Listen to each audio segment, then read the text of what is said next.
ಕ್ಯಾನ್ಸರ್ನಿಂದ ಮೃತಪಟ್ಟ ನಾರಾಯಣ ಅವರ ಅಂತ್ಯ ಸಂಸ್ಕಾರ ನೆರವೇರಿಸಿದ ಇರ್ಫಾನ. ಮನೆಯವರಿಂದ ಉಪೇಕ್ಷಿಸಲ್ಪಟ್ಟಿದ್ದ ಸಂಘ ಪರಿವಾರದ ಮಾಜಿ ಕಾರ್ಯಕರ್ತನ ಮೃತದೇಹ ಪಡೆದುಕೊಳ್ಳಲು ನಿರಾಕರಿಸಿದ ಕುಟುಂಬಸ್ಥರು ಹಿಂದೂ ಸಂಪ್ರದಾಯದಂತೆ ಅಂತ್ಯಕ್ರಿಯೆ ನಡೆಸಿದ ಇರ್ಫಾನ ಇಕ್ಬಾಲ್. ಕ್ಯಾನ್ಸರ್ ರೋಗಕ್ಕೆ ತುತ್ತಾಗಿ ನಿಧನರಾದ ಮೀಂಜ ಸಮೀಪದ ಚಿಗುರುಪಾದೆಯ ನಾರಾಯಣ ಎಂಬುವರ ಅಂತ್ಯಕ್ರಿಯೆಯನ್ನು ಕಾಸರಗೋಡು ಜಿಲ್ಲಾ ಪಂಚಾಯತ್ ಸದಸ್ಯೆ ಇರ್ಫಾನ ಇಕ್ಬಾಲ್ ಅವರು ನೆರವೇರಿಸಿದ್ದಾರೆ. ಈ ಹಿಂದೆ ಸಂಘ ಪರಿವಾರದ ಕಾರ್ಯಕರ್ತರಾಗಿದ್ದ ನಾರಾಯಣ ಅವರು 1 ತಿಂಗಳ ಹಿಂದೆ ಅನ್ನ ಆಹಾರವಿಲ್ಲದೆ ಅಂಗಡಿಯ ಜಗಲಿಯೊಂದರಲ್ಲಿ ದಯನೀಯ ಸ್ಥಿತಿಯಲ್ಲಿ ಪತ್ತೆಯಾಗಿದ್ದರು. ಇದನ್ನು ಗಮನಿಸಿದ ವಾರ್ಡ್ ಸದಸ್ಯ ಶರೀಫ್ ಚಿನಾಲ್ ಅವರು ನೀಡಿದ ಮಾಹಿತಿಯಂತೆ ಇರ್ಫಾನ್ ಅವರು ಸ್ಥಳಕ್ಕೆ ಆಗಮಿಸಿ ಬಳಿಕ ಜಿಲ್ಲಾಧಿಕಾರಿ ಹಾಗೂ ಜಿಲ್ಲಾ ವೈದ್ಯಕೀಯ ಅಧಿಕಾರಿಗೆ ಮಾಹಿತಿ ನೀಡಿದರು.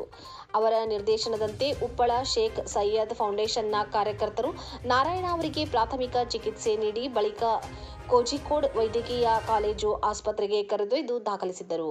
ಆದರೆ ನಾರಾಯಣ ಅವರು ಚಿಕಿತ್ಸೆ ಫಲಕಾರಿಯಾಗದೆ ಜೂನ್ 25ರಂದು ಗುರುವಾರ ಮೃತಪಟ್ಟಿದ್ದರು. ಈ ಬಗ್ಗೆ ಆಸ್ಪತ್ರೆ ಅಧಿಕಾರಿಗಳು ಮಂಜೇಶ್ವರ ಪೊಲೀಸರಿಗೆ ಮಾಹಿತಿ ನೀಡಿದ್ದರು. ಆದರೆ ಮೃತದೇಹ ಪಡೆದುಕೊಳ್ಳಲು ಮೃತರ ಕುಟುಂಬಸ್ಥರು ಮುಂದೆ ಬಂದಿರಲಿಲ್ಲ.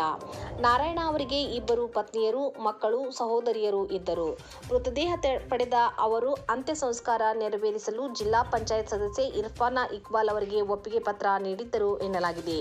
ಈ ಹಿನ್ನೆಲೆಯಲ್ಲಿ ಕೋಜಿಕೋಡ್ ವೈದ್ಯಕೀಯ ಕಾಲೇಜು ಆಸ್ಪತ್ರೆಯಿಂದ ಆಂಬ್ಯುಲೆನ್ಸ್ ಮೂಲಕ ನಾರಾಯಣ ಅವರ ಮೃತದೇಹವನ್ನು ತಂದು ಉಪ್ಪಳ ಚೆರುಗೋಳಿಯ ಸಾರ್ವಜನಿಕ ಸ್ಮಶಾನದಲ್ಲಿ ಹಿಂದೂ ಸಂಪ್ರದಾಯದಂತೆ ಅಂತ್ಯಕ್ರಿಯೆ ನೆರವೇರಿಸಲಾಯಿತು. ಸ್ವತಃ ಇರ್ಫಾನ ಇಕ್ಬಾಲ್ ಅವರೇ ಚಿತೆಗೆ ಅಗ್ನಿಸ್ಪರ್ಶ ಮಾಡಿದರು. ಸಾಮಾಜಿಕ ಕಾರ್ಯಕರ್ತರಾದ ರಿಯಾಜ್ ಫಿಲ್ಲತ್ತರ್, ಮೊಹಮ್ಮದ್ ಕೈಕಂಬ ಮೊದಲಾದವರು ಸಹಕರಿಸಿದ್ದರು. ಈ ಮಾನವೀಯ ಕಾರ್ಯವು ಇದೀಗ ವ್ಯಾಪಕ ಪ್ರಶಂಸೆಗೆ ಪಾತ್ರವಾಗಿದೆ. ವರದಿ ಅಫ್ತಾಬ್ ಸರ್ಮುಲ್ಲಾ.